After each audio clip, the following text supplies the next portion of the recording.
Hello and welcome everyone to the National Veterans Small Business Coalition's virtual training series. Today we welcome back PilieroMazza. Sai, it's great to have you back. Josie, it's great to meet you. Looks like we're going to be talking about keeping your defense contract. I think everyone is going to be wanting to know how to do that and combating the recent government contract cuts. So I'm going to kind of turn it over to you and let you introduce yourselves and take us into a deep dive on this topic. And as questions come up, I'll come back on screen and at the question fairy will ask her questions. And with that, welcome. Yeah, thank you, and good to be here with everybody again. I know we have a number of these coming up as well on various topics, so it's really a pleasure, and also looking forward to get back into meeting people live. I know we're starting with the capital area networking events again, and then we're also going to be down in Huntsville in October. So hopefully we'll see some of you folks there too. So anyway, here we go as we're going to kick off this new session on defense contracts. I'm Alba. I'm a partner with PilieroMazza, and we're a national law firm. We represent people all over the country, mainly federal contractors, but in all sorts of particular items. I generally work in our government contracting group and our corporate practice and our M&A practice. So kind of do straddle crossing over there and deal with all sorts of manners of issues for federal contractors. And I'm here with my colleague, Josie. Josie, do you want to introduce yourself? Sure, thanks. Hi, everybody. My name is Josie Farinelli. I'm an associate at PilieroMazza in the government contracts group. I do a lot of work with Sai, and I also do a lot of work with another partner, Lauren Breyer, who heads up our RIA's claims and appeals practice. So, always ready and willing to help government contractors. Yeah, and everybody might have seen Lauren. She was on one of our earlier sessions, so she's participates too with the NVSBC. And this is just more about the firm. We do a number of different items for commercial and federal contractors. Anything from, like I said, corporate M&A, the general GovCon, all manner of different GovCon issues, labor and employment, litigation, and we have a standalone construction practice. So pretty much anything that a lot of our clients need, we're able to provide. And with that, let's start diving into some of the key items to defending and keeping your DoD contracts and hopefully growing your DoD customer base. And with that, Josie, do you want to take it away?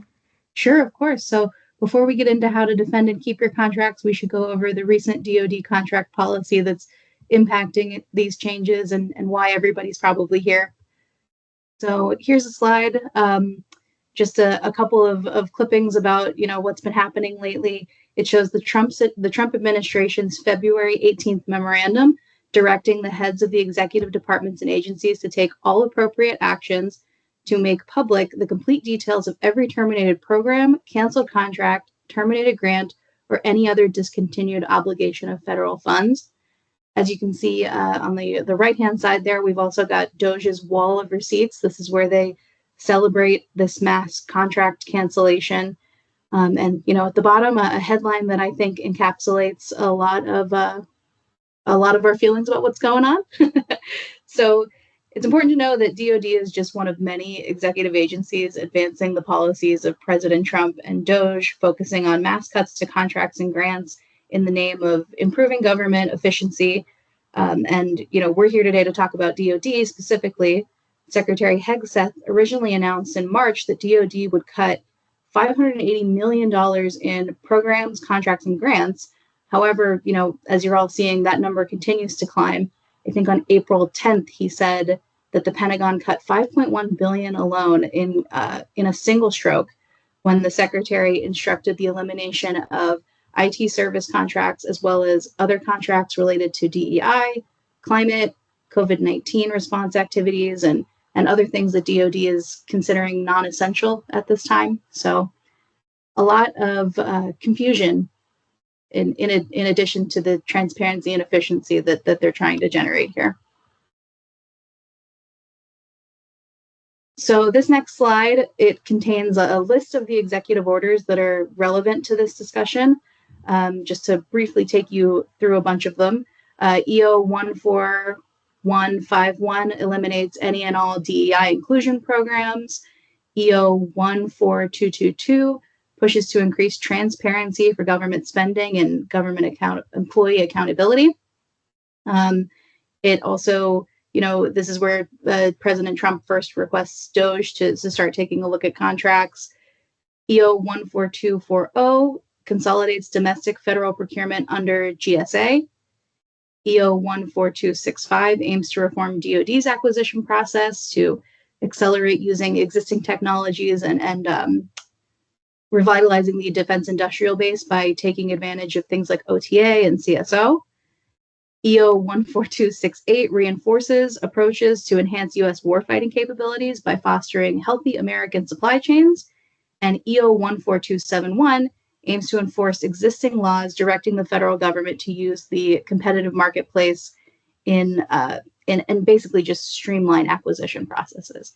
So a lot of executive orders coming out that sort of are all aimed at the same thing, which is getting as efficient as possible any way that they can with respect to defense contracts. Yeah, and just a couple points on some of these that might be impacted on a going forward basis. First, I've been meeting with some folks on the Hill, on the majority side specifically, so that's an important note.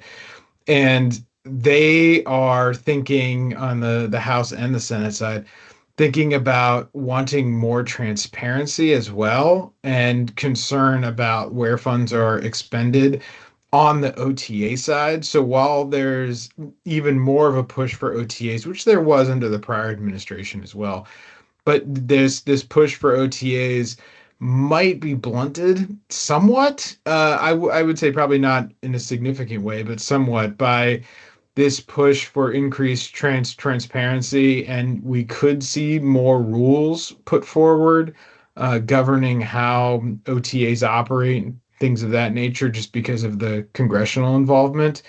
The other sort of more practical impacts is I know earlier today, as we're taping this, some of the employment reports came out that employment was very lackluster, and some of that dealing with tariff issues, but also just the significant amount of job cuts that have been going on in both the public sector and the private sector, spurred on by just a lot of policy changes, right, and uncertainty. And so I think there's some questions about whether or not some of these initiatives and some of the things that I guess you could say DOJ related could wind down. And I've also heard some rumors inside of DoD specifically, some ideas that the procurement space might be ramping up again by the end of the fiscal year, which is just around the corner now. And so it's just another thing to just pay attention to. And we've been watching it carefully and trying to see where things are headed. And, with the FAR rewrite and the GSA items that Josie mentioned as well, we're keeping a close eye on that. So just a lot of moving parts. So we'll all have to see. For sure. So in addition to the executive orders, we've also got some Office of the Undersecretary of Defense Acquisition and Sustainment memos. They've built upon the executive orders, and there's been a series of memos, too, that we think are really relevant, outlining DoD's plans for contract cuts. The first was issued on February 28th, 2025. It's called Review and Validation of Contracts for Consulting Services, and it builds upon Executive Order 14240, by implementing a comprehensive review of non-GSA related contracts. The second one is the implementation of Executive Order 14222, and that was issued in May, and it identifies 4 distinct policies aimed at insourcing expertise, reducing reliance on external support, and harnessing talent within existing DoD experts. So the review completed pursuant to the February memo already happened, and contracts have been canceled as a result. So the next few slides are going to focus on the latest memo from May, which telegraph where DoD is at right now and where they could potentially cut next. So the OUSD memo implementing Executive Order 14222. There are 4 key parts to this memo. The first is tighten restrictions on IT consulting and management services, broader limitations on A&S contracts, optimize utilization of civilian and contractor employees, and the consolidation of non-defense specific acquisitions. So what does it mean? Tighten restrictions on IT consulting and management services. The memo puts a broad prohibition on new contracts and task orders for IT consulting or management services with integrators or consultants that provide IT system integration, implementation, or advisory services, including system design and deployment, strategic or technical IT expertise, and IT system management.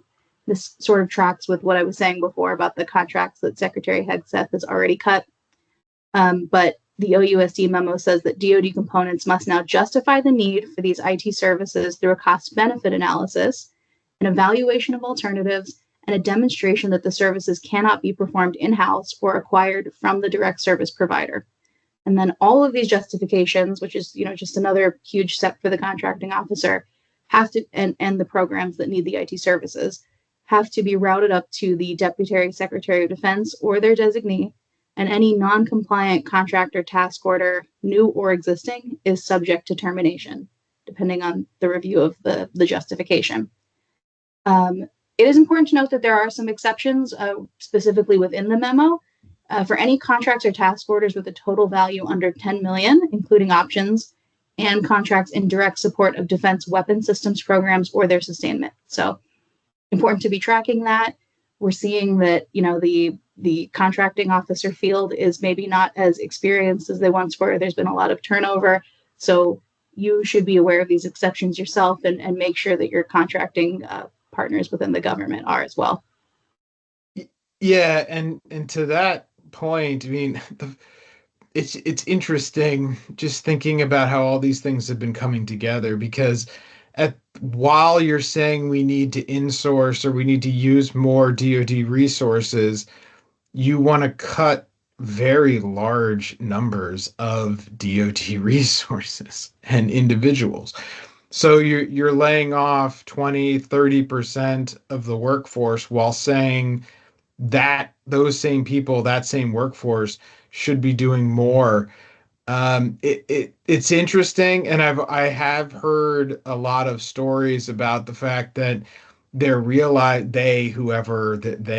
Doge people are realizing that it's not as simple as this from a couple angles. One, every human being isn't necessarily fungible. Two, AI is in its pretty nascent phase. Let's be honest. It's great for taking things out of pictures and making funny artwork, but otherwise it has pretty large limitations right now.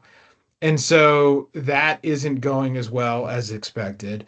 And then on top of that, you've got scenarios where they realize that OEMs and the companies that actually develop the software don't want to sell direct to anybody, including the government.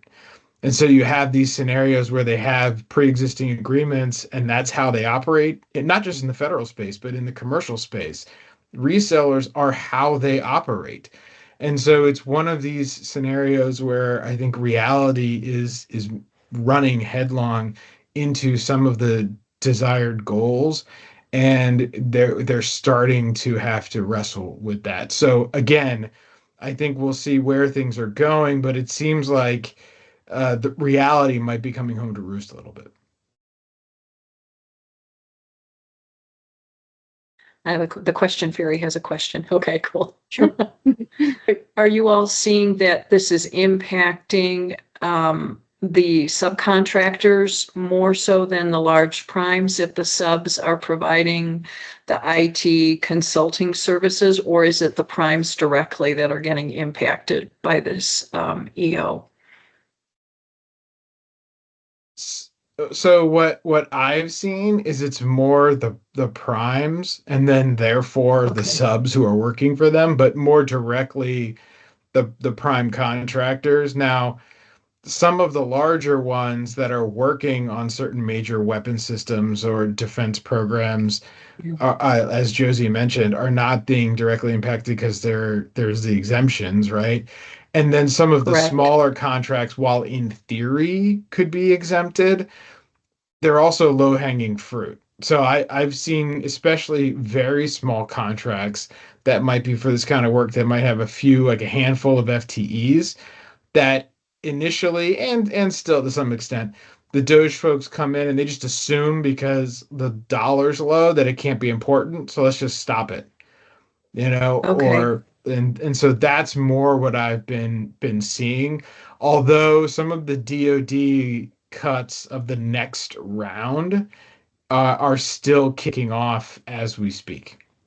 Oh, I see. supposedly. Okay.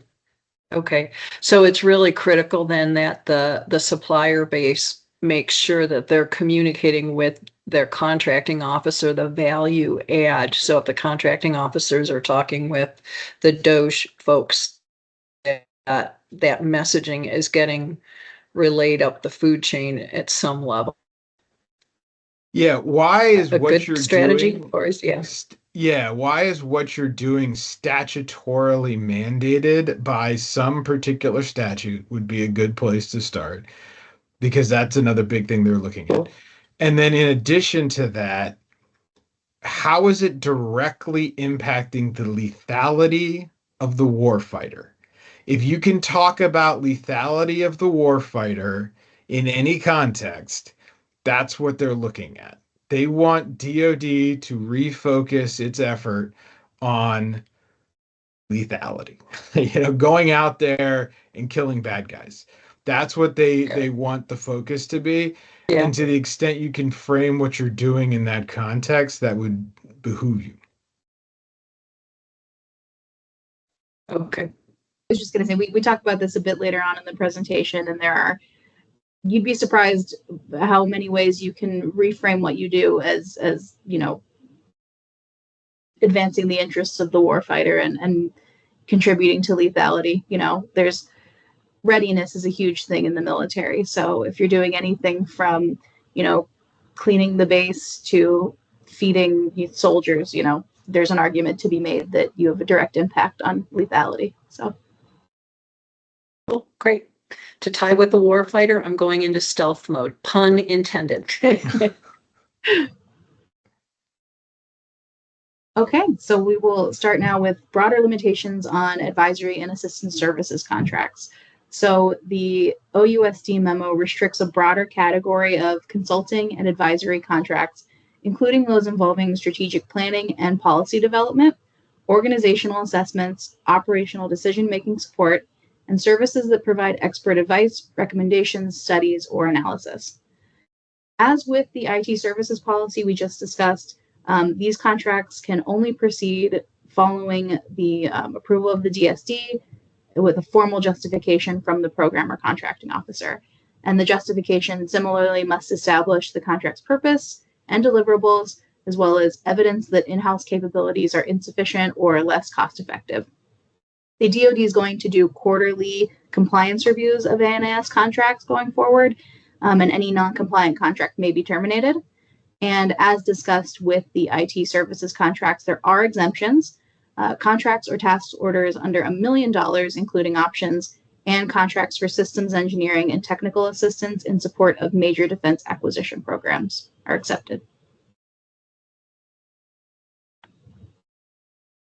So the third point of the memo was optimized utilization of civilian and contractor employees. Emphasizes maximizing utilization of the DoD's civilian workforce for broad functional roles, including HR, admin support, analytical research, training, compliance, and reporting. Then it says contractor support should be designated for these roles, and it's permitted when a workforce efficiency analysis demonstrates that the role is not inherently governmental. No existing DoD employees have the capacity or skills to meet the need.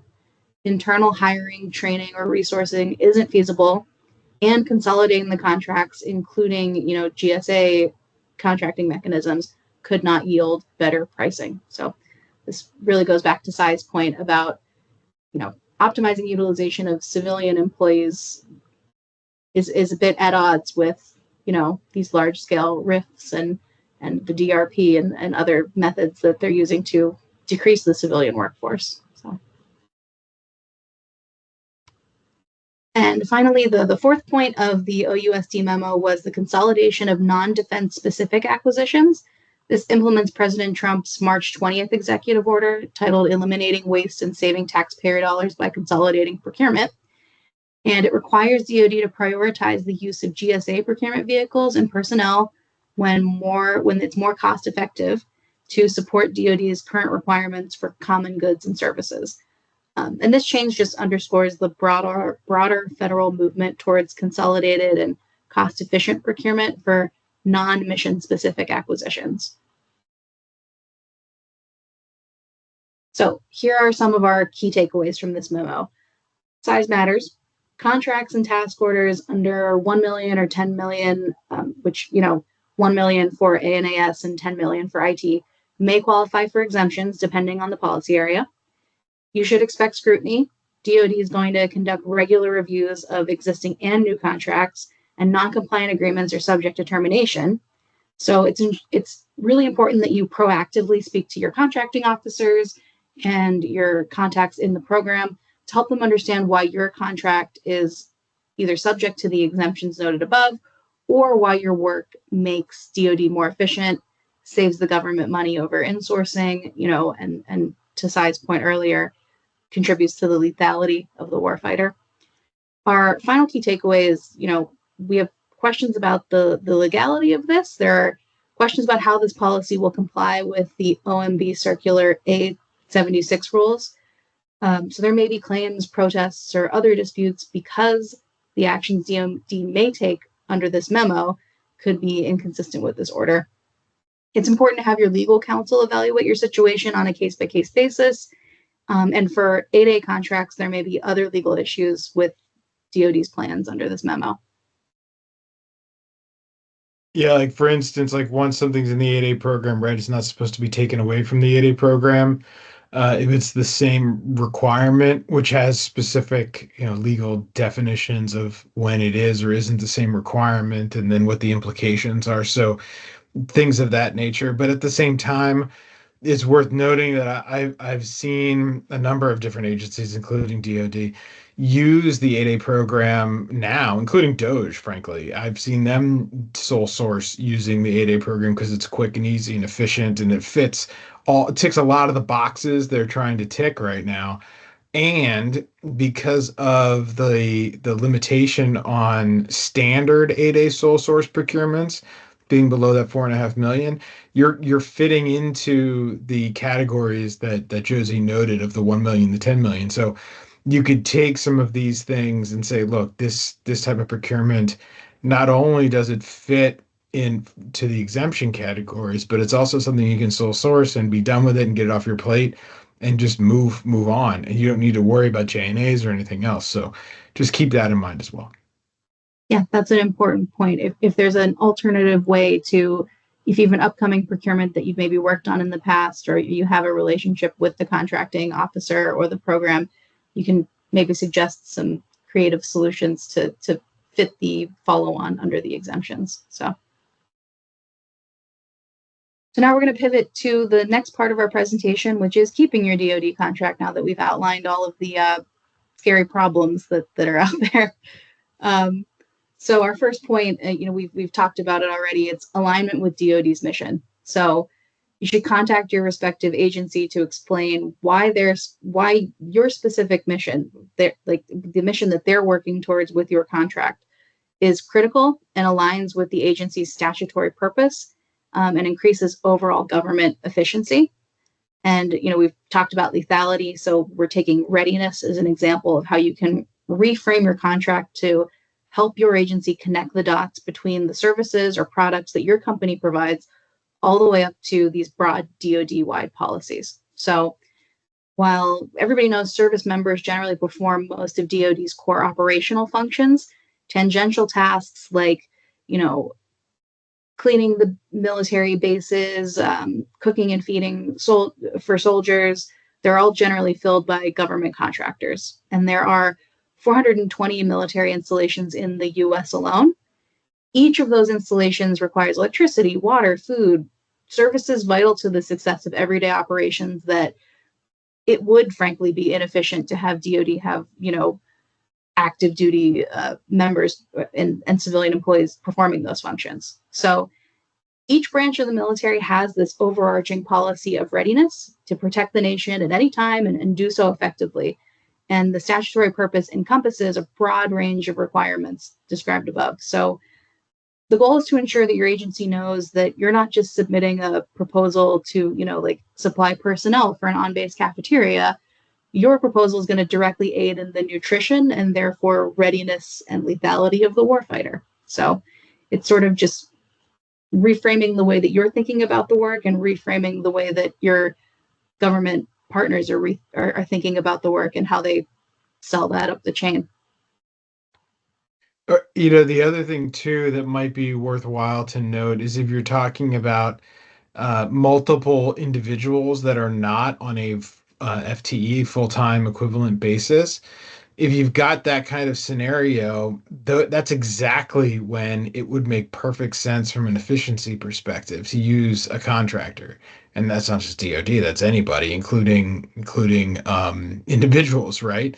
You don't hire a plumber full time to just be in your house, right? Because you don't need a plumber all the time.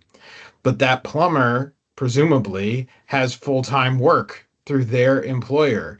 And so by funneling multiple needs through one person, you get the same expertise you would get otherwise, but at a much lower price. So those sorts of issues, we're at a situation that you just got to think through it. And it's not false. It is 100% true. It's just articulating the reality and the truth to the right people. Our next point is networking within your agency. So, contractors who are looking to keep their DoD contract should work to build and strengthen relationships with people at the agencies they work for. And they should be having honest discussions about how their work supports federal employees and how those employees rely upon the contractor's work.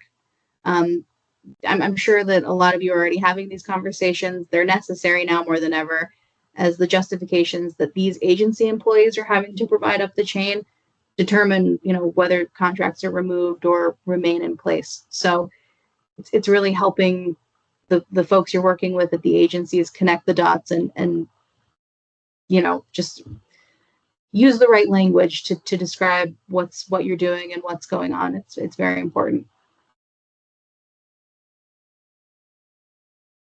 So there's also this point of AI review.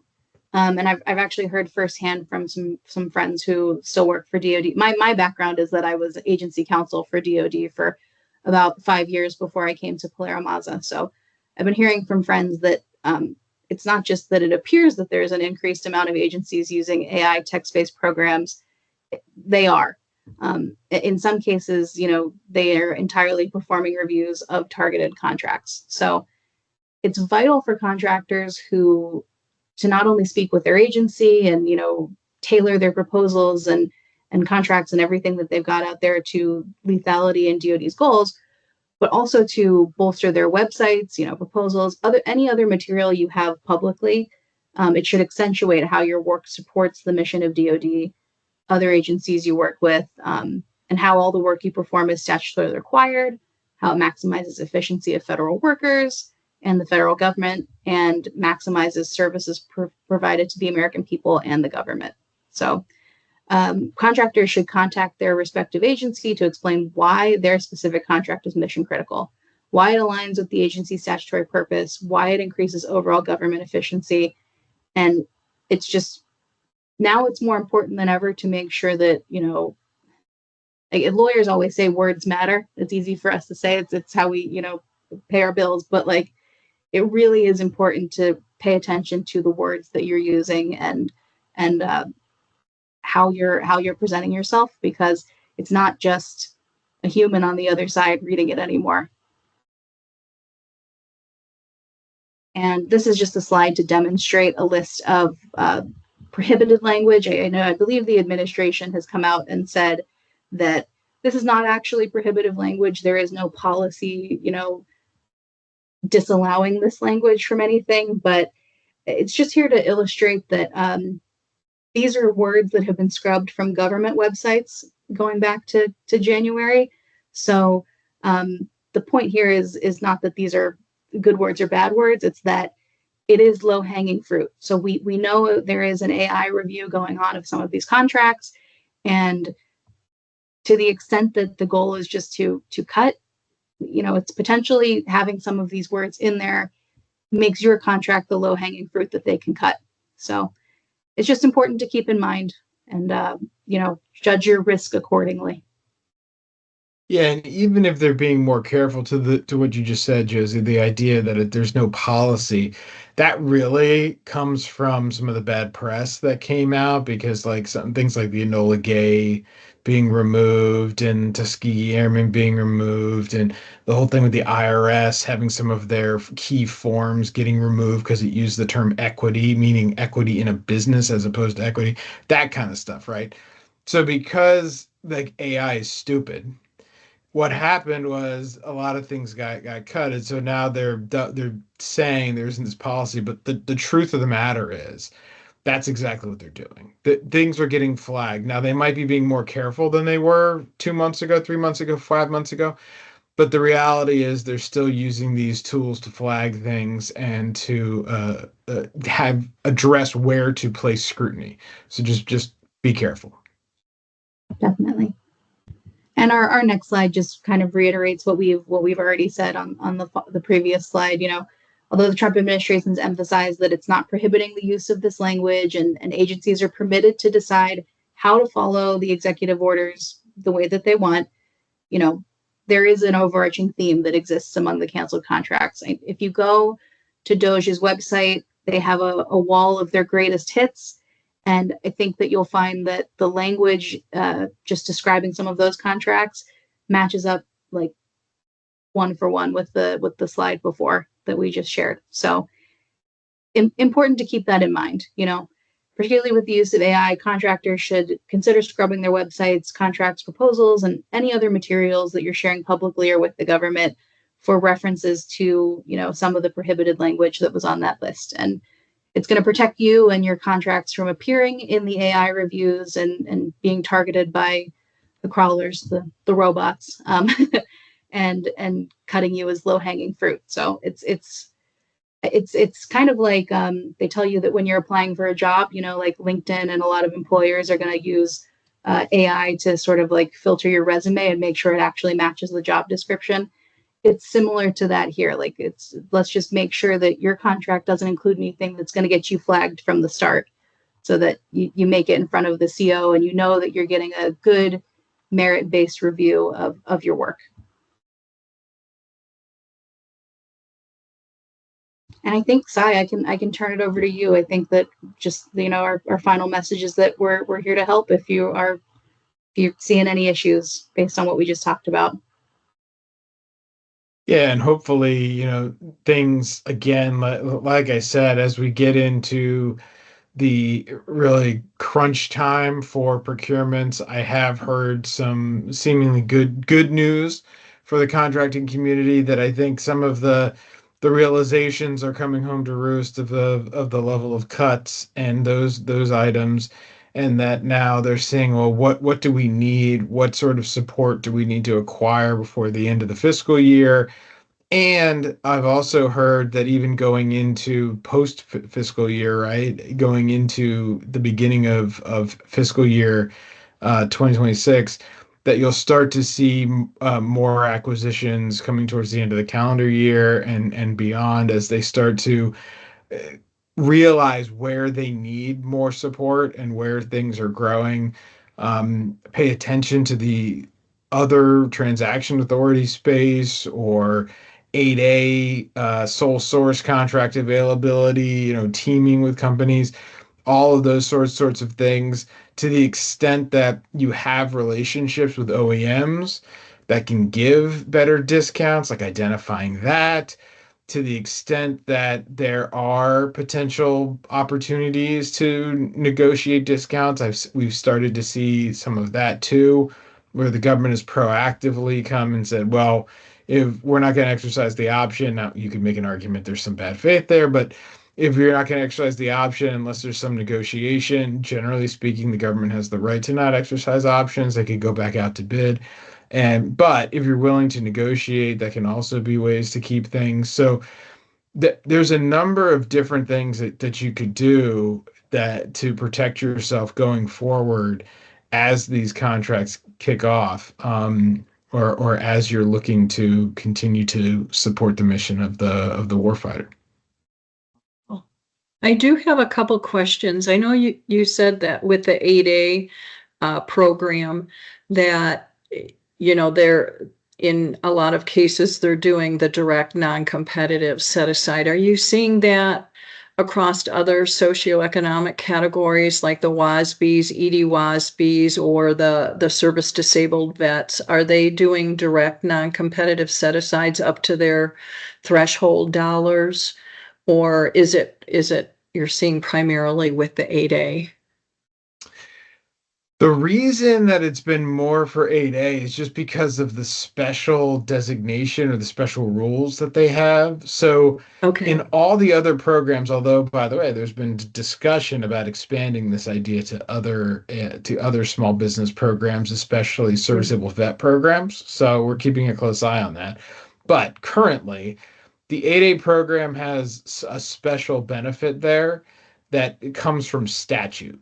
So from the Small Business Act itself, that allows the government to sole source to an 8A company if it's under the various thresholds, depending on your scenario, without any sort of justification or authorization, without any determination that there's a certain number of companies or lack of companies that can perform the work.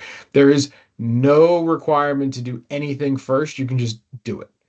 Whereas if currently we're talking about WOSB or HubZone or Serviceable Vet or Vanilla Small Business, in those scenarios, you have to first attempt to go out to bid and then essentially get one source, right? Or at least through the RFI phase and that kind of thing, designate that there's only one source that could provide it. And if you said, I'm doing a serviceable vet set aside, and I've done the market research, and there's only one company that can do the work, then you're allowed to make that sole source award. Whereas with 8A, you don't have to do any of that. You just say, I know of this company and I'm sole sourcing it, end of discussion. Right, and then they're moving on.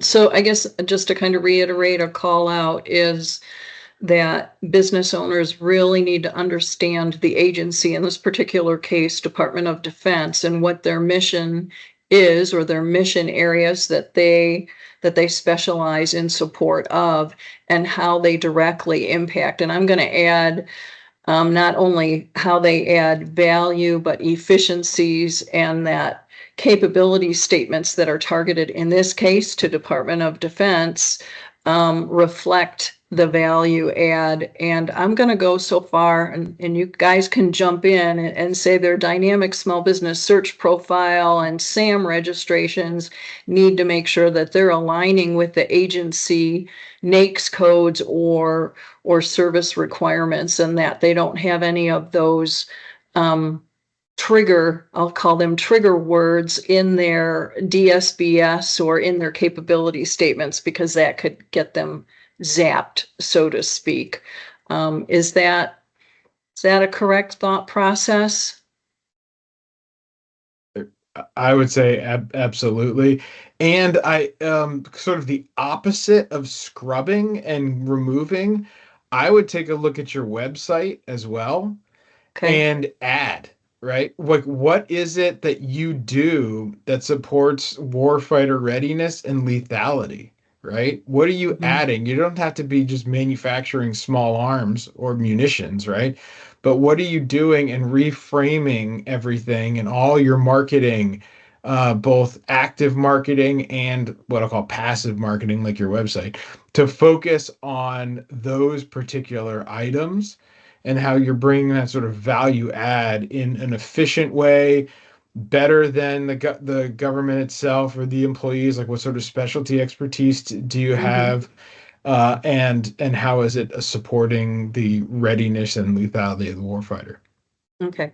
And then I'm going to be so bold, Cy and Josie, to say that also those agencies that sometimes work with defense, like NASA or energy or Homeland Security, that if there are contractors that work with those agencies, they ought to have this same mind flavor. They ought to have this same kind of Vulcan mind meld, like with the defense contractors, that they need to be thinking along the same lines, because there is synergy across those agencies with regards to the ebb and flow of contract work.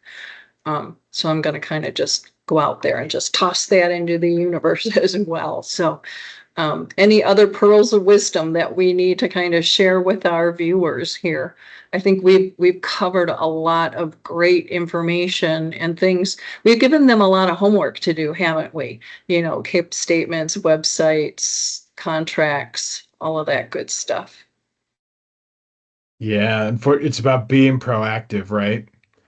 And and statutory, right? Go look at the statute that, to your point as well, if you're dealing with DOE or other agent, this is true for any agency, right? What is the statutory mission, and reframing your active and passive marketing to express that as well? Right. Cool. Cy, Josie, thank you so much for what I love to call the pearls of wisdom that you've shared with us today. And I look forward to our next session, which will be coming up in the very near future. And with this, everyone, I'm going to call this one a wrap. And I'm going to say ciao for now, and we'll see you next time. Take care, everyone. Bye-bye.